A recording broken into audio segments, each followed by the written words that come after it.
आदरणीय दर्शकवृन्द, जय मसीह तथा नमस्कार। आज हामी एउटा विषयमा तपाईँलाई जानकारी दिन गइराखेको छु। यहाँ राष्ट्रिय इसाई समाज एकता केन्द्र र राष्ट्रिय क्रिस्चियन मण्डली महासङ्घको एकता भएको छ। यो एउटा इसाई समुदायको लागि अत्यन्तै खुसीको खबर पनि हो। हामी अत्यन्तै खुसी छौँ र यो एकता राष्ट्रिय क्रिस्चियन मण्डली महासङ्घले राष्ट्रिय इसाई समाज एकता केन्द्र यो दुईवटा संस्था चाहिँ किन एक हुनुभयो र एक भएर अब आउने दिनहरूमा कस्तो कामहरू गर्नुहुनेछ भन्ने विषयमा हामी आज विशेष कुराकानी गर्न गइरहेको छौँ। हाम्रो 3 जना प्रतिनिधि हुनुहुन्छ। यो विषयमा अब आउने दिनहरूमा कसरी काम गर्नुहुन्छ भन्ने विषयमा हामी कुराकानी गर्नेछौँ र यो एकता सुरुमा तपाईहरूले के कारणले एकतामा आउने एउटा बाटो देख्नुभयो, एकता किन आवश्यक छ भन्ने विषयमा जाउँ। हामी सुरुमा उहाँलाई क्वेसन गर्छु। खासमा एकता गर्नुको कारण के हो र अब आउने दिनहरूमा तपाईँले कसरी काम गर्नुहुन्छ? यहाँलाई विशेष गरी हामी धन्यवाद दिन चाहन्छौँ। मण्डली महासङ्घको तर्फबाट तपाईँले महत्त्वपूर्ण प्रश्न तपाईँले सोध्नु भएको छ। विशेष गरी पछिल्लो समयमा मण्डलीहरूमा भएका विभिन्न किसिमका छरपष्ट विचारहरू समूहहरूको कारणले गर्दाखेरि मण्डली समाजमा र राज्य स्तरमा पनि विभिन्न किसिमका भ्रमहरू पैदा भएको कारणले र सबै कुराहरूमा अन्योलता र अस्थिरता सिर्जना भएको कारणले त्यो अवस्थालाई हामीले ध्यानमा राखिकन आगामी दिनहरूमा र हामीले हामी सबै एक ठाउँमा भएर अथवा मण्डलीका सेवाकाईहरूलाई संयुक्त रूपमा अथवा चाहिँ एकीकृत रूपमा चाहिँ सहकार्य संवादको रूपमा अगाडि बढाउने उद्देश्यले चाहिँ हामीले अब अनेकतामा होइन, हामीले एकतामा हाम्रा काम कार्यहरू सहजपूर्ण ढङ्गले अगाडि बढाउनका निम्ति नितान्त आवश्यकता छ भन्ने कुरालाई बुझेर जसरी केही महिना अगाडि मण्डली महासङ्घको स्थापना भयो र त्योभन्दा अगाडि नै राष्ट्रिय इसाई समाज एकता केन्द्र 2073 सालबाट सुरुवात भएको थियो र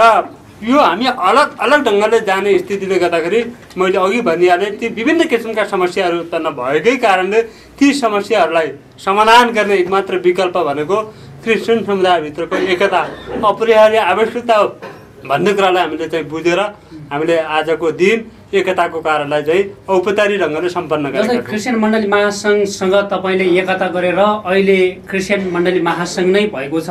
तपाईँहरूले चाहिँ क्रिस्चियन मण्डली महासङ्घमा मात्रै के अरे एकता गर्नुको कारण के हो त? अरू सङ्घ संस्थाहरू पनि छन्, राष्ट्रिय क्रिस्चियन महासङ्घ छ, अन्य एनसिएस छ, अरू पनि छ त, किन राष्ट्रिय क्रिस्चियन मण्डली महासङ्घलाई नै रोज्नुभयो? एकदमै राम्रो प्रश्न। योभन्दा अगाडिका दिनहरूमा हाम्रो अहिले प्रमुख सल्लाहकार पास्टर प्रकाश पगाले यहाँ साँची हुनुहुन्छ, त्यति बेलादेखिको नै हामीले अहिले मण्डली महासङ्घसँग मात्र होइन, राष्ट्रिय क्रिस्चियन मण्डली महासङ्घको शिविर खतराज, एनसिएफएनको हाम्रो हनक तामाङ र एनसिएसको दिल्लीराम पौडेलसम्म पनि यहाँभन्दा अगाडि हामीले भेटेर हामीभित्रको एकता अपरिहार्य आवश्यकता छ, एकताको विकल्प छैन, हामी अनिवार्य रूपमा एकता भएर समाज मण्डलीभित्र र राज्य स्तरमा चाहिँ एकताको सन्देश दिनुपर्छ भनेर हामीले योभन्दा अगाडि उहाँहरूमा पनि बसेर हामीले छलफल गरेकै हो। तर उहाँहरूले एकताको कुरालाई गम्भीरताका साथ लिनुभन्दा पनि थोरै अहिले आरोप लगाए जस्तो हुन्छ। केही उहाँहरूमा भएका केही स्वार्थमय विचारको कारणले अथवा त्यसलाई एनजिओ आइएनजिओको रूपमा मात्रै सीमित गरेर आफ्नो संस्थालाई बचाउने, मण्डलीको हित र मण्डलीको संरक्षणको कुरा भन्दा पनि आफ्नो स्वार्थमा नै यो अनेकतामा रमाउने उहाँहरूको विचार र चिन्तनको कारणले त्यो कुरा सम्भव हुन सकेन र त्यसको पछाडि यो एकताको स्थिति सम्भावना नभइसकेपछि पछि डाक्टर सुभाष सुब्बाले चाहिँ यो राष्ट्रिय मण्डली महासङ्घको स्थापना गर्नुभयो र त्यो यसको उद्देश्य भनेको एकदम फराकिलो छ। यसले चाहिँ सबै मण्डलीहरूलाई, सबै पेसा व्यवसायीहरू, सबै सेवा सङ्गतिहरूलाई समेटेर एउटा चाहिँ अगाडि बढ्ने राम्रो फराकिलो लक्ष्य राखेको कारणले गर्दाखेरि हामीले अहिले मण्डली महासङ्घसँग एकता गरेर जाने, पछि अरूहरूसँग पनि थप चाहिँ एकताको पहलको विषयमा अनुरोध गर्ने र हामीले कहीँ पनि यसको निम्ति एकताको ढोका बन्द हिजो पनि गरेका थिएनौँ र आज पनि गर्ने छैन र भोलि पनि एकताको ढोका बन्द हुने छैन। यो सधैँ ओपन भएर अगाडि बढ्ने कुराले चाहिँ हामी अगाडि बढ्ने कुरामा चाहिँ यहाँलाई जानकारी। अब हामी राष्ट्रिय क्रिस्चियन मण्डली महासङ्घका महासचिवसँग जाउँ। उहाँले अब जो राष्ट्रिय क्रिस्चियन मण्डली महासङ्घले राष्ट्रिय इसाई समाज एकता केन्द्र सँग एकता गरेर राष्ट्रिय क्रिस्चियन मण्डली महासङ्घ नै भएको छ। अब आउने दिनहरूमा तपाईँहरूले यस्तै गरेर विभिन्न संस्थाहरूलाई एक बनाएर नेपालको सिङ्गो इसाई समुदायलाई एकतामा ल्याउनुहुन्छ कि जस्तो पनि लाग्यो। के छ तपाईँहरूको विचार? अब हजुर धन्यवाद। विशेष गरेर हामी राष्ट्रिय क्रिस्चियन मण्डली महासङ्घ चाहिँ यो चाहिँ नेपालमा रहेका सम्पूर्ण मण्डलीहरूको चाहिँ एउटा अभिभावकको रूपमा काम गर्नको लागि एउटा सुरु भएको हो र यो चाहिँ सबै मण्डली समुदाय सबै जात जाति जुन चाहिँ विशेष गरेर चाहिँ सीमाकृत जो चाहिँ एकदमै अप्ठ्यारोमा परेका छन् ती समुदायहरूको हित र उत्थानको लागि नै यो चाहिँ सुरु भएको हो र आउने दिनहरूमा सबैको लागि सहकार्य गर्न सँगसँगै जान एकता गर्नको लागि चाहिँ राष्ट्रिय क्रिस्चियन मण्डली महासङ्घ नेपालको ढोका सधैँ खुल्ला छ र त्यो कुरामा हामी अग्रपन्थीमा काम गर्नको लागि हामी एकदमै तयार छौँ र आज पनि जुन चाहिँ राष्ट्रिय इसाई एकता केन्द्र हामी सँगसँगै जाने एउटा निधो गऱ्यौँ यो हाम्रो लागि एकदमै सौभाग्यको कुरा थियो र आउने दिनमा पनि हामी सम्पूर्ण सङ्घ संस्थाहरू मण्डलीहरूसँग हातेमालो गर्न सहकार्य गर्न र एकतामा हामी अगाडि बढ्नलाई हामी तत्पर छौँ।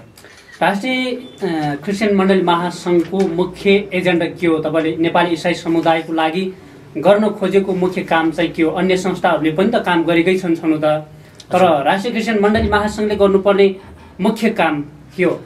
हजुर धन्यवाद। विशेष गरेर राष्ट्रिय क्रिस्चियन मण्डली महासङ्घको चाहिँ यहाँ यो नारीमा चाहिँ एउटा अवधारणा पत्र चाहिँ यहाँहरूले देख्न पनि पाउनुहुन्छ। हाम्रा उद्देश्यहरू जे चाहिँ हाम्रो सरकारमा दर्ता भएको छ, विशेष गरेर हाम्रो 5वटा यसको मूलत उद्देश्यहरू छन्। हुन त यो उद्देश्यहरू अरू सङ्घ संस्थाहरूको पनि हुन सक्छन् र विशेष गरेर चाहिँ हाम्रो उद्देश्य चाहिँ क्रिस्चियन मण्डली सङ्घ संस्था बीच मण्डली बीच भाइचारा एकता मेलमिलाप धार्मिक गोष्ठी विभिन्न बाइबल स्कुल तालिम केन्द्र बाइबलीय विधि विधान सुसमाचार सांस्कृतिक अथवा साङ्गीतिक कार्यक्रमहरू सभा सम्मेलनहरू गर्ने यसको चाहिँ एउटा पहिलो उद्देश्य चाहिँ छ। त्यो सँगसँगै चाहिँ अब हाम्रो देशमा अहिले टटकारो रूपमा खड्किरहेको समस्या चाहिँ के हो भने नेपालमा रहेका अल्पसङ्ख्यक क्रिस्चियन समुदायको चाहिँ जुन चाहिँ समाधि स्थलको चाहिँ टटकारो समस्या छ त्यसलाई न्यूनीकरण गर्नको लागि चाहिँ हामीले त्यसको लागि पहल गर्ने र त्यसको केन्द्रदेखि लिएर चाहिँ स्थानीय तौरसम्म चाहिँ हामीले चाहिँ तीर्थस्थलहरू निर्माण गर्नको लागि सरकारसँग सहकार्य गर्ने समन्वय गर्ने र सरकारका माथिल्लो निकायदेखि लिएर तलको स्थानीय निकायसम्म ओडाहरूसम्म चाहिँ हामीले विशेष गरेर चाहिँ तीर्थस्थलको लागि चाहिँ हामीले सहकार्य समन्वय गर्ने र त्यसको लागि चाहिँ सक्दो सहयोग गर्ने पहल गर्ने यो चाहिँ हाम्रो मुख्य उद्देश्य हो। त्यसको लागि चाहिँ हामी लागि परेका छौँ। त्यो चाहिँ सबै जात जाति धर्म संस्कृतिका मान्छेहरूको लागि, यो चाहिँ इसाई समुदायका मान्छेहरूको लागि मात्र हितको नभएर सबै हिन्दू मुस्लिम मान्ने जैन सिख हाम्रो देशमा अहिले 11 धर्मका मानिसहरू चाहिँ छन् भनेर राज्यले जुन चाहिँ परिभाषा गरेको छ ती सबै समुदायका साझा मुद्दा जुन प्रकारको चाहिँ समस्या छ समाधि स्थलको समस्या छ त्यसलाई न्यूनीकरण गर्नको लागि चाहिँ राष्ट्रिय क्रिस्चियन मण्डली महासङ्घले पहल गर्छ। अपरिहार्य छ इसाई समुदायको लागि अन्य संस्थाहरू पनि छन्। तपाईँहरूले चाहिँ इसाई समुदायको लागि भनेर धेरै कामहरू गर्नको लागि मण्डली महासङ्घ अगाडि सरेको छ भनेर भन्नुभयो। हजुर। अनि जस्तै अब यी अन्य संस्थाहरूले पनि त नेपाली इसाई समुदायकै लागि हामी काम गर्छौँ भनेर भनिरहनु भएको छ। अनि यो अलिकति उनीहरूले पनि काम गर्ने तपाईँहरूले पनि काम गर्ने अनि अन्धद्वन्द भइदियो कि अब नेपाली इसाई समुदायले कोसँग काम गर्ने अथवा चाहिँ हामी कसका हुँ त भन्ने खालको पनि त्यस्तो अलिकति त्यो खालको विचार आउने भयो होइन। अब अहिले धन्यवाद प्रश्नको लागि। अहिले अब हामी उहाँहरूको प्रतिस्पर्धी होइन र प्रतिद्वन्दी पनि होइन। उहाँहरूले जे काम गर्नुभयो हामी उहाँहरूलाई धन्यवाद दिन्छौँ र जे काम गर्न बाँकी छन् त्यसका लागि हामीले पहल गर्ने हो र जे सकिन्छ त्यसमा हामी निरन्तर रूपमा कटिबद्ध भएर अगाडि बढ्ने हो। हुन त हाम्रो अध्यक्ष सुभाष सुब्बाज्यूले भन्नुभएको छ हाम्रा धेरै साथीहरूले भाषण पनि गरे, धेरै साथीहरूले शासन पनि गरे होइन, अनि होइन धेरै प्रकारको गरे, तर हामी चाहिँ अलिकति रासन भनौँ न मान्छेहरूलाई अलिकति उहाँहरूलाई चाहिँ कमसेकम चाहिँ सान्त्वना होस् जस्तो हाम्रो देशमा अहिले देशको कानुन चाहिँ एक प्रकारले चाहिँ क्रिस्चियनहरूको लागि चाहिँ एक प्रकारको अप्ठ्यारो परिस्थिति छ अथवा धार्मिक द्वन्द्व निम्त्याउने खालको छ। अहिले विभिन्न प्रकारका धर्म संस्कृतिका मान्छेहरूले चाहिँ धर्मलाई चाहिँ एउटा राजनीति बनाएका छन्। तर त्यो बेलामा हाम्रा मण्डलीहरू जस्तो हिजो अस्ति मात्रै नेपालगञ्जको मण्डलीमाथि चाहिँ डोजर लगाइयो। तर उहाँहरूप्रति मेरो दोष होइन, तर कमसेकम चाहिँ मै हुँ भन्ने सङ्घ संस्थाहरूले एउटा प्रेस विज्ञप्तिसम्म निकाल्न सकेनन्। त्यहाँको सिडिओसँग फोन गर्ने पनि हिक्मत राखेनन् भने अब उहाँहरूले के गर्नुहुन्छ म उहाँहरूलाई दोष दिन्न। तर हामी चाहिँ हाम्रो तर्फबाट जे सकिन्छ, विशेष गरेर इसाई समुदायको लागि चाहिँ आवाज दबिएको आवाजहरूलाई उठाउने एउटा आवाजको रूपमा चाहिँ हामीले राष्ट्रिय क्रिस्चियन मण्डली महासङ्घलाई लिएका छौँ। अनि फेरि उहाँसँग जाऊँ, जस्तै तपाईँहरू अहिले एकतामा आउनुभएको छ, तपाईँहरू दुईवटा संस्थाहरूको वैचारिक कुराहरू पनि फरक फरक होला, एजेन्डाहरू पनि फरक फरक होलान् र आज एकतामा आइसकेपछि भोलि फेरि पनि तपाईँको वैचारिक कुराहरू नमिलेर फेरि टुटफुट भइसकेपछि नेपाली इसाई समुदायप्रति असन्तुष्टि खालको कुराहरू पैदा गर्ने खालको कुनै त्यस्तो हुन्छ कि हुँदैन भन्ने पनि अलिकति शङ्का लाग्छ। त्यस्तो घटनाहरू घटिरहेछन्। तपाईँहरू फेरि एकता भइसकेपछि फेरि टुटफुट भयो भन्ने खबर सुनिने हो कि कहिले? धन्यवाद। म एउटा प्रमुख सल्लाहकारको हैसियतले अहिले यो म के भन्न चाहन्छु भने हामी हो तपाईँले भनेको कुराहरू हाम्रो समाजमा दोहोरिराखेका कुराहरू छन्। कहिले एकता हुने, कहिले फुट्ने, आफ्ना स्वार्थहरू नमिलेको कारणले गर्दा। त्यसैले हामी एकता गरेको उद्देश्य नै के हो भने राष्ट्रिय क्रिस्चियन इसाई एकता केन्द्र जो हामीले स्थापना गरेका छौँ, हाम्रो जुन लक्ष्य थियो, हे पिता तपाईँ ममा र म तपाईँमा भए जस्तै यिनीहरू एक हुन् भनेर प्रभु येशूले प्रार्थना गर्नुभयो। त्यसकारण हामी त्यो कुरामा केन्द्रित भएर चाहिँ हामीले त्यो गठन गरेका थियौँ र अहिले मण्डली महासङ्घ पनि त्यही उद्देश्यमा यो एकता गर्ने अथवा पहल गर्ने होइन, त्यो येशूले गरेको प्रार्थनालाई एउटा प्र्याक्टिकल रूपमा, व्यवहारिक रूपमा ल्याउने जुन उद्देश्य छ त्यो मिलेको छ। त्यसकारण त्यही मिलेको कारणले गर्दा, उद्देश्य मिलेको कारणले गर्दा एकता भएको हो। त्यसैले गर्दा अब यो व्यक्तिगत अहिले हामीले भनिसक्यौँ, व्यक्तिगत स्वार्थ अहिले सहअध्यक्षले पनि भन्नुभयो, महासचिवले पनि भन्नुभयो, हामी कुनै व्यक्तिगत स्वार्थ, पद, प्रतिष्ठा, मानको लागि गरेका होइनौँ। तर हिजोका दिनमा जति पनि एनसिएस अथवा एनसिएफएन जति पहलहरू भए त्यसमा अझै बाँकी कुराहरू रहे, गर्न पर्ने, व्यावहारिक रूपमा आउनुपर्ने बाँकी कुराहरू रहे। त्यही हामी अघि नै भनिसक्यौँ, प्रतिस्पर्धा होइन तर पूरकको रूपमा हामीले काम गर्ने हो। उहाँहरूसँग प्रतिस्पर्धा गर्ने होइन। उहाँहरू धेरै अनुभवी पनि हुनुहुन्छ, धेरै कुरा उहाँहरूलाई थाहा छ, त्यहाँदेखि उहाँबाट नै हामीले केही कुरा सिकौँला। तर आगामी दिनमा हाम्रो एउटा आह्वान के छ भनेदेखि सबै हामी मिलेर काम गरौँ। हामी ख्रिस्टका शरीर र त्यसका अङ्ग हौँ। शरीरमा कहीँ पनि कुनै पनि अङ्गको प्रतिस्पर्धा हुँदैन। त्यसले गर्दाखेरि त्यो कुरा बुझौँ, ख्रिस्टमा हामी एक छौँ है।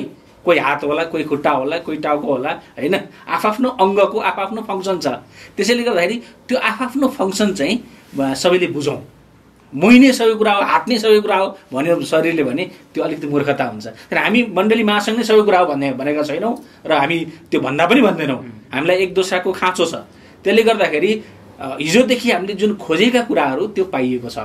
एउटा मण्डली महासङ्घले हामीले अघि नै हाम्रो सहअध्यक्षले भन्नुभयो कि हामीले प्रयास नगरेका होइनौँ, हामी पनि एउटा अङ्ग होला नि त, लो न सहकारी गरौँ न, मिलेर गरौँ न भनेर हामीले बिन्ती बिसाएका हौँ। तर उहाँले त को र हु यु आर भनेपछि त त्यहाँ त अलिकति गाह्रो पर्यो हामीलाई। हामी गयौँ, उहाँहरूकै अफिसमा गयौँ, बिन्ती बिसायौँ, ल हामी एक भएर जाउँ, उद्देश्य हाम्रो एक होइन त, हामी पनि त ख्रिस्टको शरीर र एउटा अङ्ग होला नि त, गरौँ भन्दाखेरि उहाँले स्वीकार गर्नु, त्यति हृदय साथ ओके भन्नुभएन, आउनुभयो, धन्यवाद भन्नुभयो, पठाउनु भयो, त्यहाँ पहल केही भएन। तर मण्डली महासङ्घका साथीहरूले चाहिँ हो हामी ख्रिस्टका शरीर र त्यसका अङ्ग हौँ, प्रभुले गरेको प्रार्थनालाई हामीले चाहिँ व्यावहारिक रूपमा चाहिँ हामीले त्यसलाई पुरा गर्नुपर्छ, वाननेसमा आउनुपर्छ हामी, होइन, एकता मात्रै होइन, एउटा प्र्याक्टिकल व्यावहारिक रूपमा हृदयदेखि नै यो कुरा हामी स्वीकार गर्छौँ भन्नुभयो। अनि जसले गर्दा हामी अहिले सौहार्दपूर्ण किसिमले यो एकता अथवा यो समायोजनलाई हामीले सम्पन्न गरेका छौँ। आगामी दिनमा टुटफुट हुने सम्भावना छैन। अब हामीले त यस्तो चाहिँ परिकल्पना गरिसक्यौँ, यो फल फल्नेछ, यो फल हाम्रो जीवनबाट फल फल्नेछ, मान्छेले फलबाटै चिन्ने हो। त्यसले गर्दाखेरि त्यो फल देखेर आकर्षित हुनुहुनेछ हाम्रा अरू सङ्घ संस्था र सम्प्रदायका साथीहरू। त्यस कारण हामी अझै गाभेर जान्छौँ। यहाँहरू सबैलाई चाहिँ हाम्रो आह्वान छ, आउनुहोस्, मिलेर सहकार्य गरौँ। ख्रिस्टको शरीर र त्यसको अङ्ग भएको हुनाले एक दोस्रामा परिपूरकको रूपमा काम गर्दै जाउँ, हाम्रो आह्वान यो हो। जस्तै नेपाली समाजमा एउटा संस्कार छ पदीय हिसाबमा, जस्तै को तलको माथि भन्ने कुराहरू, अनि तपाईँहरूभित्र कस्तो छ, कसरी मिलाइरहनु भएको छ, पदीय व्यवस्थापन कसरी गर्नु भएको छ? हाम्रो अध्यक्षले भनिसक्नु भएको छ, हामी काममा विश्वास गर्छौँ, हामी पदमा होइन, पद प्रतिष्ठा र मानमा होइन, तर हामी काममा विश्वास गर्छौँ। हामी रासन भनिसक्यौँ, कसैले भाषण, कसैले शासन, होइन, कोही आसन खोज्यो भने हामी चाहिँ रासनमा ध्यान दिन्छौँ। रासन भनेको व्यवहारिक रूपमा मान्छेलाई सेवा पुर्याउने, मण्डलीलाई सेवा पुर्याउने, देशभरि भएका क्रिस्चियन सङ्घ संस्था सम्प्रदायहरूलाई हामीले मतबद्ध गर्नेतिर छौँ। त्यस कारण हामी त्यस्तो आसनमा हामी चाहिँ टुटफुट हुनेवाला छैनौँ। नेपाली समुदाय, इसाई समुदायले माथिका सङ्घ संस्थाहरू एकतामा भएको देख्न चाहन्छ। तपाईँहरू चाहिँ आज एक हुनुभएको छ, यो अत्यन्तै खुसीको कुरा हो। अब आउने दिनहरूमा धेरै संस्थाहरू छन्, त्यो संस्थाहरूलाई एक बनाउनको लागि तपाईँहरूको तर्फबाट के कति पहल हुन्छ? अब हामीले अघि नै भनिसक्यौँ, हामीले गर्ने आह्वान हो, होइन, र अघि हामीले भनिसक्यौँ फलबाट नै चिनिन्छ। त्यसले गर्दाखेरि हाम्रो हामी कसैलाई अब विभेद गर्ने कुरो आउँदैन। तपाईँहरू अरूलाई हामीले सबैलाई समान अवसर दिने, समान अपर्च्युनिटी दिने। अब हामीले अघि पनि भनिसक्यौँ, अरू सङ्घ संस्था र अरू धार्मिक समुदायलाई पनि हामीले चाहिँ एड्रेस गर्ने भनेका छौँ भने हाम्रो क्रिस्चियन समुदायलाई त हामीले फेरि अलग्याउने कुरो त आउँदैन। त्यसैले गर्दाखेरि हाम्रो पहल चाहिँ सबैलाई सँगै लिएर जाने रहन्छ। हाम्रा एक्टिभिटिजहरू, हाम्रा रणनीतिहरू, हाम्रा योजनाहरू सबैलाई समेटेर लैजाने किसिमका, न कि एकल ढङ्गले हामी मात्रै सबै कुरा हौँ, हामी नै सर्वेसर्वा हौँ, हामी छाता हौँ भन्ने किसिमबाट हामी जाँदैनौँ। हामी सबै एक दोस्राका परिपूरक हौँ भन्ने किसिमको प्रोग्रामहरू जान्छन्, जसले गर्दा उहाँहरू आकर्षित स्वाभाविक रूपले हुनुहुन्छ। आदरणीय दर्शक महानुभावहरू, आज हामी राष्ट्रिय इसाई एकता केन्द्र र राष्ट्रिय मण्डली को एकताको विशेष पत्रकार सम्मेलनमा छौँ। यहाँ हाम्रो बिचमा पास्टर रामप्रसाद न्यौपाने अनि साथसाथै पास्टर सुशील भट्ट जो राष्ट्रिय क्रिस्चियन मण्डली महासङ्घको महासचिवजी हुनुहुन्छ, साथसाथै पास्टर प्रकाश बगाले जो बागलुङमा बसेर प्रभुको सेवा गर्नुहुन्छ। उहाँ चाहिँ हाम्रो राष्ट्रिय क्रिस्चियन मण्डली महासङ्घको सल्लाहकार हुनुहुन्छ। र उहाँहरूले आज किन यो राष्ट्रिय इसाई एकता केन्द्र र राष्ट्रिय क्रिस्चियन मण्डली महासङ्घको एकता भयो भन्ने बारेमा प्रश्न पार्दै हुनुहुन्छ।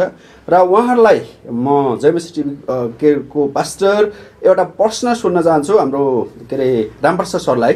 रामप्रसाद सर, तपाईँहरूको क्रिस्चियनहरूको बिचमा एकता गर्ने भनेर तपाईँहरू थुप्रै ठाउँमा जानुभयो होइन, र त्यहाँ जाँदा तपाईँले भन्नुभयो कि अलिकति उहाँहरूबाट त्यति चासो देखाएन, मण्डली महासङ्घले देखायो भन्नुभयो। र मण्डली महासङ्घको हजुरहरूको त्यो एकताको चासो देखाएर मात्र आबद्ध भएको हो कि अर्थात् यसको भिजन मिसन बुझेर एकता हुनुभयो? यो बारे हाम्रा आम नेपाली इसाई विश्वासीहरू जो संसारभरि छन् उनीहरूलाई प्रश्न पार्दैनौ न? हरेक कुराको सिद्धान्त, विचार र व्यवहारको समायोजन नभइकन कुनै पनि वस्तुको निर्माण हुन सक्दैन भनिन्छ। हजुर। र हामीले यो कुरामा चाहिँ जति सङ्घ संस्थाहरूसँग हामीले भेटघाट गरौँ र उहाँहरूका उद्देश्य पनि कति धेरै हामीलाई पनि थाहा छैन, कति मण्डलीलाई पनि थाहा छैन। र अहिले तपाईँ हामीले थाहा पाइसक्यौँ, मण्डली महासङ्घका उद्देश्यहरू एउटा पत्रिकामा छापिसकिएको छ। सबैले अध्ययन गर्न सक्छन्, सबैले बुझ्न सक्छन्। त्यो उद्देश्य नै सबैभन्दा फराकिलो छ। त्यो राज्यलाई पनि प्रष्ट रूपमा जानकारी छ, मण्डलीहरू पनि प्रत्येकलाई जानकारी छ, अगुवा विश्वासी सबैलाई पनि यो कुरा जानकारी छ। त्यसैले गर्दाखेरि हामीले महासङ्घको नाम हेरेर होइन, महासङ्घका उद्देश्यलाई चाहिँ र हाम्रो राष्ट्रिय इसाई समाज एकता केन्द्रको उद्देश्य र मण्डली महासङ्घको उद्देश्यहरू स्वयं चाहिँ एउटा मण्डलीको सेवा, प्रभुको सेवा, समाजको सेवाको निम्ति अत्यन्तै उत्तरदायित्व भूमिका निर्वाह गर्न सक्ने खालको भएको कारणले गर्दाखेरि हामी एकताको प्रक्रियालाई पूर्ण रूपमा हृदयका साथ समर्थन गरेर एकता गरेका हौँ। अब म राष्ट्रिय क्रिस्चियन मण्डली महासङ्घका महासचिवज्यूलाई एउटा आम नेपाली विश्वासी, आम नेपाली वास्तवको चासोको विषय, नेपालमा थुप्रै छाता सङ्गठन सुरु भए, उनीहरूको उद्देश्य एकदम राम्रो थियो, सुरुमा राम्रै काम गरे, पछि गर्दै जाँदा ती छाता सङ्गठन कसै व्यक्तिका कसै मण्डलीका पकेटका एनजिओ भए। प्रश्न भन्नुपर्दा मलाई आपत्ति छैन, जसरी एनसिएस नेपाल क्रिस्चियन सोसाइटी भन्छ, एजी चर्च र ज्ञानेश्वरको खल्तीको पकेटको एनजिओ जस्तो चलिरहेको छ। त्यसै गरी एनसिएफ पाटन चर्च र पुतली सडकको खल्तीको एनजिओ जस्तो चलिरहेको छ। उनीहरूले आफ्ना मान्छे राख्छन्, आफ्ना मान्छेलाई मण्डली बनाइदिन्छन्। र त्यसै गरी भन्ने हो भने क्रिस्चियन महासङ्घ सिबी गौतराजको रिमोट कन्ट्रोलमा चलेको छ। उहाँले थुप्रै किसिमका भ्रमहरू छर्नु भएको छ। सम्पूर्ण नेपालका 10-12 हजार मण्डली हामीसँग छन् भनेर उहाँले भ्रम छर्नु भएको छ। त्यहाँ 200-300 मण्डली पनि छैन, अहिले धेरै मण्डली छोडिसके। अब तपाईँहरूको उद्देश्य राम्रो छ, मिसन राम्रो छ, भिजन राम्रो छ, भोलि पनि यो मण्डली महासङ्घ यस्तै खल्तीको पकेट हुन्छ कि अर्थात् साँच्चीकै यसले नेपालको इसाई समुदायको हकको लागि, यो देशलाई केही आशिष दिनुको लागि आम नेपालका क्रिस्चियनलाई अब अहिले भन्दै हुनुहुन्छ सबै सेवा गर्छौँ, साँच्चीकै सेवा गर्ने हो त यो बारे हाम्रा विश्वासीलाई र पास्टर तथा धर्मगुरुलाई प्रश्न पारिदिनुहोस् त तपाईँ महासचिव भएको नाताले। हुन्छ, धन्यवाद प्रश्नको लागि। धेरै गम्भीर प्रश्न सोध्नु भएको छ। अब विशेष गरेर जहिले पनि जुनसुकै कुराको पनि सुरुवात चाहिँ जिरोबाटै हुन्छ र अहिले हामी भर्खरै सुरुवातको प्रक्रियामा छौँ। हामीले भर्खरै सुरुवात गरेका छौँ। जब बच्चा जन्मिन्छ, बच्चाले जहिले पनि मम्मी मलाई भोक लाग्यो खाना दिनुहोस् भन्न सक्दैन, ऊ च्याँ गरेर रुन मात्रै सक्छ। हामी सुरुवाती क्रममा कति कुराहरू हामी सिक्दै लड्दै पढ्दै हामी अगाडि पक्कै पनि हामी बढ्नुपर्छ र बढ्छौँ। तर राष्ट्रिय क्रिस्चियन मण्डली महासङ्घ यो कसैको पनि खल्तीको संस्था हुन सक्दैन। राष्ट्रिय क्रिस्चियन मण्डली महासङ्घ नेपाल चाहिँ नेपालका अथवा विशेष गरेर योसँग रहेका धेरै चाहिँ मण्डलीका पास्टर अगुवाहरूको प्रार्थनाद्वारा यो सुरु गरिएको हो र यसमा साझा उद्देश्य छ अनि समुदायको हितको लागि यसले काम गर्ने यसको मिसन छ। यस कारणले गर्दा आउने दिनहरूमा पनि यो चाहिँ राष्ट्रिय क्रिस्चियन मण्डली महासङ्घ चाहिँ सबैको साझा संस्थाको रूपमा परिचित रहनेछ भन्ने कुरामा म विश्वस्त छु र यो कुनै पनि कसैको पनि व्यक्तिगत संस्था अथवा व्यक्तिगत हुने छैन र यसले चाहिँ मण्डलीहरूको हितको लागि जुन काम गर्ने उद्देश्यले सुरु भएको छ त्यो उद्देश्यमा पुग्नको लागि यसले महत्त्वपूर्ण भूमिका निर्वाह गर्नेछ र यहाँहरूको सहयोग सरसल्लाह त्यत्तिकै महत्त्वपूर्ण छ। अहिले पहिलेको जस्तो समुदाय पनि छैन। अहिले मान्छे यति चलाक भइसकेको छ अनि संसारले यति धेरै ठुलो फड्को मारिसकेको छ कि तपाईँ र मैले गरेका कुराहरू मलाई थाहा नहुन सक्छ, तर मेरो पछाडि के हुँदैछ त्यो साथीहरूलाई थाहा छ। हामी खुल्ला चिठीहरू जस्तै छौँ होइन। यस कारणले गर्दाखेरि राष्ट्रिय क्रिस्चियन मण्डली महासङ्घ नेपालले यदि अरूहरूकै जस्तो सिको गर्यो भने यो पनि असफलतामा पुग्छ र यसलाई सफल पार्नको लागि पक्कै पनि यो सबैको चाहिँ साझा हुनुपर्छ र त्यो साझा पहल गर्नको लागि हामी कटिबद्ध छौँ। अब म बागलुङबाट आउनुभएका पास्टर प्रकाश राज बगाले पास्टरबासित जाँदैछु र पास्टर प्रकाश राज बगाले राष्ट्रिय क्रिस्चियन मण्डली महासङ्घको सल्लाहकार हुनुहुन्छ। पास्टरज्यू, नेपालको मण्डलीमा थुप्रै समस्या छन् र हाम्रा साथसाथै क्रिस्चियनहरूका छाता सङ्गठनमा पनि समस्या छन्। अब तपाईँ राष्ट्रिय क्रिस्चियन मण्डली महासङ्घको एउटा सल्लाहकार भएको नाताले अब यो राष्ट्रिय क्रिस्चियन मण्डली महासङ्घ आज एकता र यो क्रिस्चियन इसाई एकता भयो होइन। अब यसलाई स्मुथली लैजानलाई तपाईँ के सल्लाह दिन चाहनुहुन्छ हाम्रा यो राष्ट्रिय क्रिस्चियन मण्डली महासङ्घलाई? हाम्रो यो मिडिया मार्फत प्रश्न पारिदिनुहोस्। धन्यवाद। मेरो तर्फबाट चाहिँ म एउटा सल्लाहकारको हिसाबले जुन उद्देश्य जुन लक्ष्य क्रिस्चियन मण्डली महासङ्घले लिएको छ त्यो उद्देश्य त्यो लक्ष्यलाई त्यो दिशातर्फ होइन, जो हामीले व्यवहारिक हुने कुरा गरेका छौँ त्यो दिशातर्फ जान्छ भन्ने कुरामा म विश्वस्त छु होइन। जसरी हाम्रो अध्यक्षज्यूले आफ्नै जीवनमा भोग्नु भएको छ, उहाँले यो मण्डली महासङ्घ सुरु हुनुमा उहाँको एउटा एक्सपिरियन्स छ। किन उहाँले सुरु गर्नुभयो त भन्दा उहाँको आफ्नै अनुभव छ कि उहाँ कसरी बेवास्ता भयो उहाँको परेको बेलामा।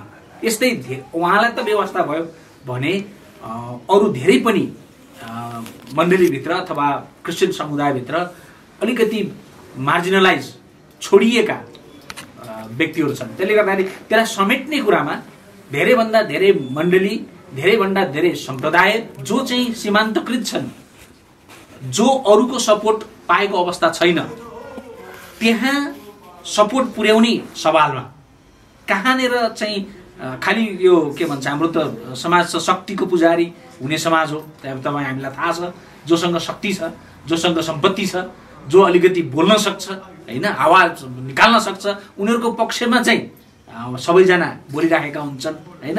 तर जो आवाजविहीनहरू, कमजोर, अशक्त अथवा सीमान्तकृत मण्डली, समुदाय, सम्प्रदाय हाम्रो वरिपरि छ। अथवा खालि हामीले चर्चको मात्रै कुरो गरेको होइन, अरू समुदाय पनि, चर्चभन्दा बाहिरका समुदाय पनि सीमान्तकृत छन्। अब यसले चाहिँ भिजन चाहिँ बृहत लिएको छ है, खालि मण्डलीको कुरो मात्र होइन, तर देशमा भएका सीमान्तकृत समुदायलाई पनि हामी एड्रेस गर्ने हामीले कुरा गरिरहेका छौँ।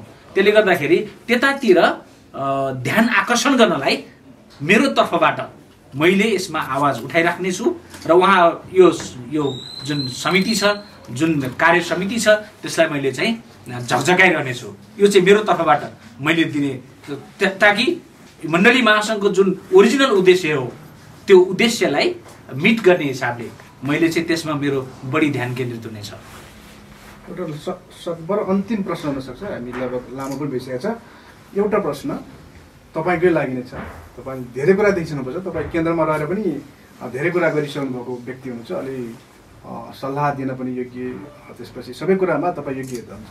क्रिस्चियन समुदायको जुन क्षमता छ, जुन स्रोत र साधन छ, सबै कुरा छ क्रिस्चियन समुदायमा र देशलाई नै लिड गर्न सक्ने र समुदाय स्थापित हुन भइसकेको छ, त्यो पनि हामीले देखिसकेका छौँ।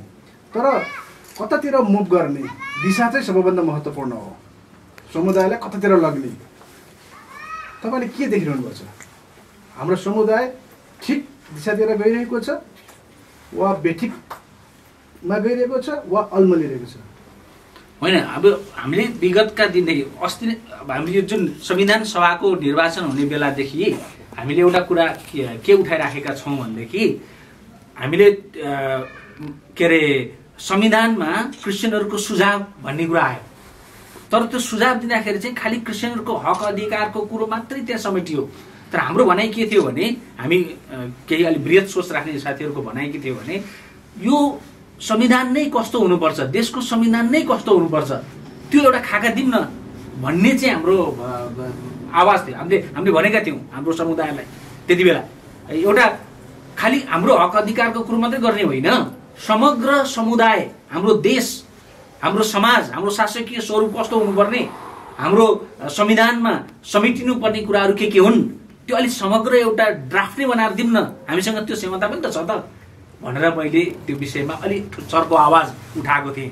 तर यो कुरो खासै सुनाइ भएन र खालि छोटै सानो क्रिस्चियन समुदायको मात्रै सुझाव त्यहाँ चाहिँ गयो है। अब कहाँनिर ल्याक छ भनेर तपाईँले प्रश्न गर्नुभयो। ल्याक कहाँनिर छ भने, परमेश्वर, हामी परमेश्वरका प्रतिनिधि हौँ, यो कुरा बुझ्नुपर्छ है। मत्ती 5:48 पदमा लेखेको छ, तिमीहरूका स्वर्गका पिता जस्तो सिद्ध हुनुपर्छ, तिमीहरू हुनुहुन्छ त्यस्तै तिमीहरू पनि सिद्ध हो। हामी परमेश्वरका प्रतिनिधि हौँ, जसले पापी धर्मी सबैको लागि घाम लगाइदिनुहुन्छ, पानी बाँडिदिनुहुन्छ। त्यसले गर्दाखेरि हामी यो राष्ट्रमा परमेश्वरले हामीलाई चुन्नु भएको खालि हाम्रो